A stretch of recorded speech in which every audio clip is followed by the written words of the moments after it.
Hello my dear friends and teachers. मैं आपका स्वागत करती हूँ अपने यूट्यूब चैनल पर। मैं हूँ डॉक्टर कवलप्रीत कौर मुंबई से। और आज मैं आपके साथ paper 1 unit number 1 teaching aptitude का एक क्वेश्चन डिस्कस करूंगी। और मैं हमेशा बोलती हूँ कि जब भी हम पढ़ रहे हैं उसको क्वालिटी टाइम दें। और मैं ये भी कहती हूँ कि जब आप मेरे चैनल से जुड़ जाते हो तो एक पेन डायरी अपने नोट्स लेके बैठ जाइए। और हमेशा याद रखिए कि आज हम क्या पढ़ रहे हैं और कौन से टॉपिक से हमने स्टडी की है, कौन सा सब टॉपिक कवर किया है।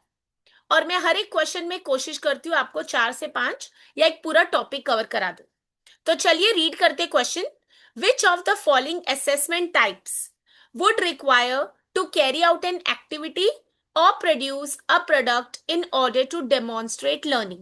ठीक है। अब पहले सबसे पहले क्वेश्चन को समझना बहुत जरूरी है। कह रहे इन चार में से जो असेसमेंट टाइप्स पूछे। अब ये असेसमेंट टाइप्स क्या होते हैं अगर आपको नहीं पता है तो मैंने अपनी पुरानी वीडियोस में काफी बार शेयर किया है। आप मेरे चैनल पर आके पेपर 1 की प्लेलिस्ट चेक कर सकते हैं और उसमें टीचिंग एप्टीट्यूड की वीडियोस को रेफर कर सकते हैं। तो कह रही है चारों असेसमेंट टाइप से कौन सी में रिक्वायरमेंट है। क्या रिक्वायरमेंट है वो बोल रहे हैं। To carry out an activity, या एक एक्टिविटी करानी पड़ती है या प्रोड्यूस करना पड़ता है एक प्रोडक्ट, या तो रिजल्ट देखना पड़ता है in order to demonstrate learning. अब देखिए अगर आप इंग्लिश में अटेम्प्ट कर रहे हैं तो ये जो डेमोन्स्ट्रेट लर्निंग है यही क्वेश्चन में हिंट है, यही आपको आंसर ढूंढ के देगी। और अगर आप हिंदी में अटेम्प्ट करें तो आपको आना चाहिए हिंदी लैंग्वेज पर कमांड। ठीक है। अब यहाँ पर हमारे पास ऑप्शन दिए formative assessment, portfolio assessment, submissive assessment और परफॉर्मेंस असेसमेंट। तो मैं हमेशा कहती हूँ करेक्ट आंसर भले अभी आपको पता लग गया होगा क्या है और आपको 2 मार्क्स मिल भी जाएंगे। बट अगर आप फर्स्ट टाइम प्रिपेयर कर रहे हैं, आपके बेसिक्स वीक है या आपको ये कॉन्सेप्ट पता ही नहीं है, तो एक बार इस टॉपिक के सारे सब टॉपिक्स जो भी इसके अंदर हेडिंग्स है या इसके अंदर टाइप से वो आप जरूर पढ़ लीजिए। क्योंकि आज भले आपको 2 मार्क्स आ गए, कल आपको क्वेश्चन ट्विस्ट करके चेंज करके पूछा जाएगा। नेट सेट में क्वेश्चंस रिपीट नहीं होते, कॉन्सेप्ट्स रिपीट होते। तो चलिए हम एनालाइज करते हैं इन सबके टाइप्स ऑफ असेसमेंट। मेरे एक ही क्वेश्चन के साथ मैं कोशिश करती हूँ आपको एक पूरा टॉपिक कवर करा दूं। तो सबसे पहले मैंने यहाँ पर लिखा है बेस्ड ऑन पर्पस है हमारे पास फॉर्मेटिव असेसमेंट। अब ये फॉर्मेटिव असेसमेंट के लिए याद रखिए ये ऑनगोइंग असेसमेंट होता है। ऑनगोइंग ये हमेशा ही तुरंत चलता रहता है। ठीक है। इसका मेन मकसद क्या होता है कि आप मॉनिटर करते हो स्टूडेंट की लर्निंग और आप उसको फीडबैक दे सकते हैं। अब जैसे मैं आपके साथ लाइव लेक्चर ले रही हूँ, तो अगर आप मुझे बताते हो आपको समझ आ रहा है या पेस फास्ट है या आपको कुछ डाउट है, तो ये ऑनगोइंग असेसमेंट में हो जाएगा। इसका पर्पस क्या रहता है कि स्टूडेंट की लर्निंग इंप्रूव हो और अगर फीडबैक आता है स्टूडेंट से तो हमें भी समझ आता है as an educator, as a tutor, as a teacher that my students are understanding और whether I need to modify my method. Okay. तो अभी इसके एग्जाम्पल से जैसे class discussions, quizzes during lessons, draft submissions with teacher feedback. अब ये draft submission क्यों है क्योंकि फाइनल नहीं है। ठीक है। इसलिए ये ऑनगोइंग में आएगा। और पीयर रिव्यूज। ठीक है। तो यहाँ पर हमेशा कौन से कीवर्ड्स आपको याद रखने हैं, ऑनगोइंग। ठीक है। यहाँ पर आपको फीडबैक मिलता है और मॉनिटर करते हैं आप student learning. The basic purpose is to improve the learning because as soon as you get the feedback you can improvise.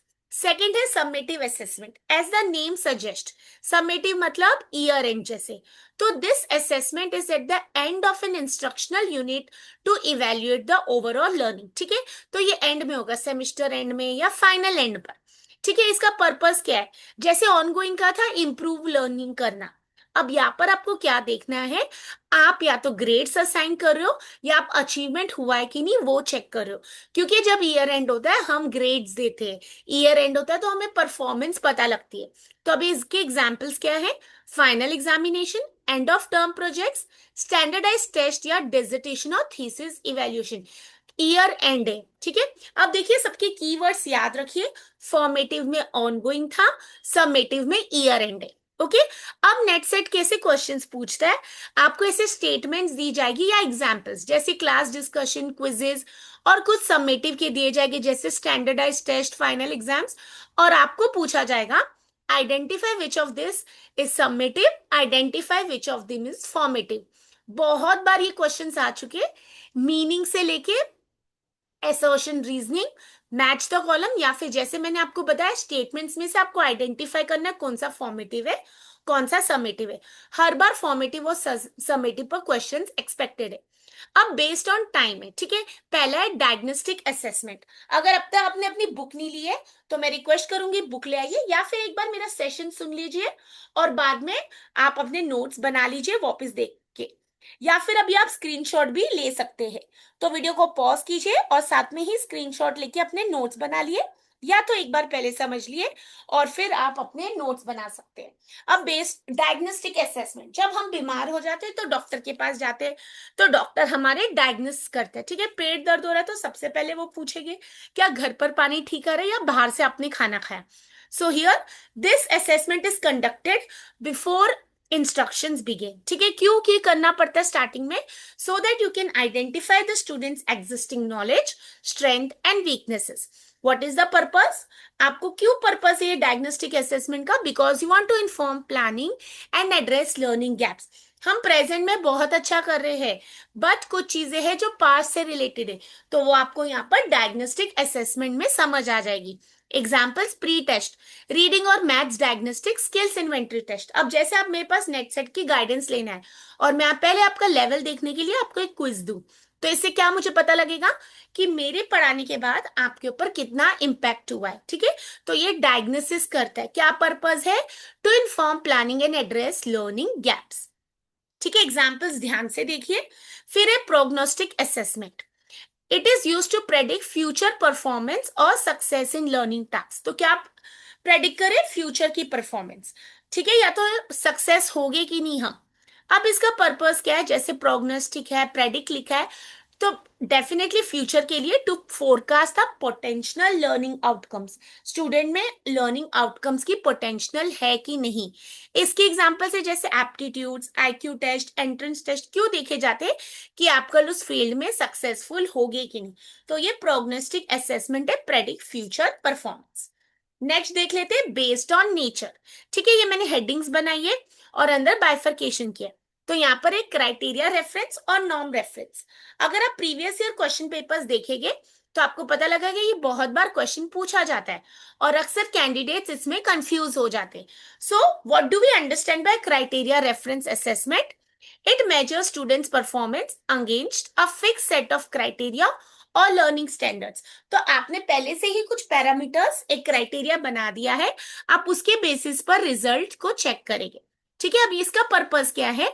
You want to determine whether a student has achieve specific skills और knowledge, ठीक है। अब जैसे driving test, तो आपको पता है आपने गाड़ी सिखाई या फिर गाड़ी सीखी कैंडिडेट ने और वो टेस्ट देना है, तो आपको पैरामीटर्स पता होने चाहिए।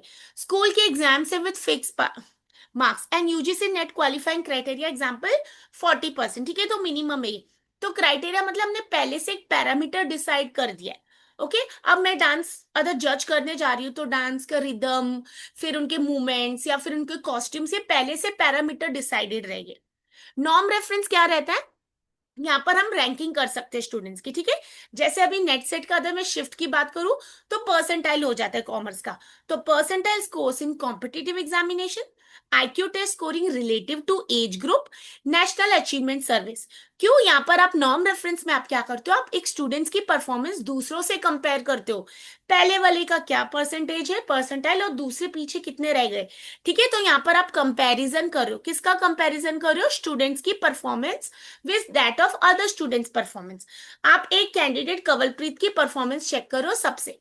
तो क्राइटेरिया के नाम से ही समझ आ रहा है एक पैरामीटर सेट है, ठीक है, कोई लर्निंग स्टैंडर्ड सेट है। और नॉर्म रेफरेंस में आप क्या कर रहे हो? रैंकिंग कर रहे हो स्टूडेंट्स की, एक स्टूडेंट की परफॉर्मेंस सबसे, ठीक है। तो कंफ्यूज नहीं होइए, ठीक है। अब परफॉर्मेंस असेसमेंट रेफर्स क्या है?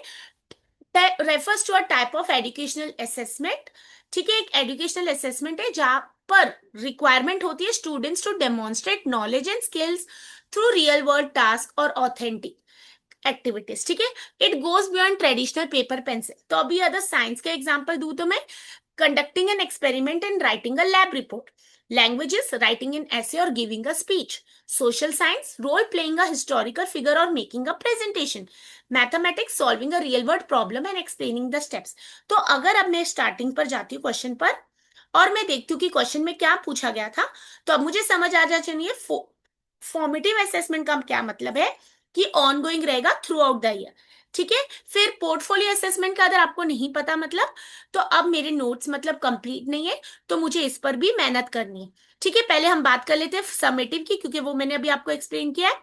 तो समेटिव असेसमेंट आपको क्या याद रखना है कीवर्ड, कि आपको कि उसमें असेसमेंट ईयर एंड होती है। ठीक है, सेमिस्टर, ये आपको याद रखना है। फिर हमने परफॉर्मेंस असेसमेंट देखा भी, तो अगर आपने नहीं देखा तो ये देख लीजिए। इसमें हमने डेमोन्स्ट्रेट कीवर्ड दिया है। सॉरी। ठीक है, तो यहाँ पर करेक्ट आंसर बनना चाहिए परफॉर्मेंस असेसमेंट। और जैसे मैंने आपको बताया अगर इंग्लिश स्ट्रांग है, डेमोन्स्ट्रेट से ही कीवर्ड बन रहा था मेरा, तो यहाँ पर करेक्ट आंसर बनना चाहिए परफॉर्मेंस असेसमेंट। तो भले आपको 2 मार्क्स यहाँ पर मिल जाते, आपने कॉन्सेप्ट्स लर्न कर लिए। और अभी पोर्टफोलियो असेसमेंट जो मैंने नहीं बताया, तो इसका मतलब हम स्टडी कर सकते हैं। तो पोर्टफोलियो असेसमेंट क्या होती है, एक मेथड होता है where we are evaluating a students learning and progress over time by collecting their work in a portfolio. ठीक है, it is not like a single exam. Okay, यहाँ पर आपको लर्निंग, जैसे आप एक नोट बनाते जाए कि इसमें क्या अभी लर्न किया, थोड़े मन से बाद क्या लर्न किया। ओके, तो यहाँ पर प्रोग्रेस की ट्रैकिंग की जाती है। स्टूडेंट रिफ्लेक्ट करता है कि उसने कितना सीखा और अब क्या बाकी है। मल्टीपल स्किल्स हो सकते हैं, जैसे कुछ बच्चों ने रट्टे मार के कुछ लर्न किया, कुछ क्रिटिकल थिंकिंग से लर्न किया, कुछ एक्सपेरिमेंट से लर्न किया। ठीक है, और यहाँ पर क्या है ना, इंडिविजुअल स्टाइल्स को देख के चेंज हो सकते हैं। ओके, तो आपके पोर्टफोलियो, जैसे मूवी के लिए अगर कोई ऑडिशन देने जा रहा है तो पोर्टफोलियो कैरी करता है, तो अपनी प्रोग्रेस पूरी ओवरऑल। तो वैसे पोर्टफोलियो असेसमेंट क्या है, it is a method of evaluating a students learning and progress over time by collecting the work in a portfolio. तो यहाँ पर करेक्ट आंसर आपका बनता है ऑप्शन नंबर 4। ठीक है, अभी एग्जाम बहुत जल्दी है, बहुत नजदीक एग्जाम है। आप, आई होप सो आपने अपनी डेट चेक कर ली होगी। और अगर आपने कुछ वीडियो से रिवाइज करना है, तो आप मेरे चैनल पर आके कॉमर्स के, अगर कॉमर्स कैंडिडेट है तो कॉमर्स की पेपर 2 की चेकलिस्ट चेक कर सकते हैं, या पेपर 1 का, जनरल पेपर 1 की वीडियोस चेक कर सकते हैं। ठीक है, तो मैं हमेशा बोलती हूँ पढ़ते रहिए, क्वालिटी टाइम दीजिए।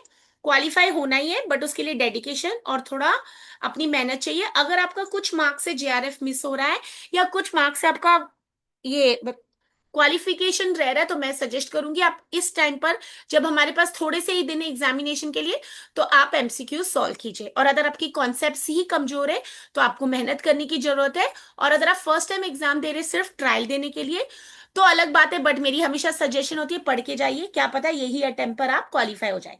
ठीक है, अगर आपने मेरी चैनल की वीडियोस देख ली है, आपको कुछ चैनल्स की वीडियोस पसंद आई है, तो मेरा चैनल को लाइक भी कीजिए। अपने फ्रेंड्स जो प्रिपेयर कर रहे हैं नेट सेट या पीएचडी के लिए, उनसे शेयर कर लीजिए। मेरी एक पूरी प्लेलिस्ट है और रिसर्च सीखे, जिसमें मैंने ए टू जेड रिसर्च का बारे बताया है, तो आपको किसी की हेल्प के बिना आप अपने रिसर्च पेपर से लेके पीएचडी थीसिस कर सकते हैं। और अगर आपको मेरा चैनल पसंद आ गया, तो फ्रेंड्स को बोल के सब्सक्राइब भी करवा लीजिए। फिर मैं मिलती हूँ आपसे नेक्स्ट सेशन के लिए। Take care, all the best, and पढ़ते रहिए। May you all qualify.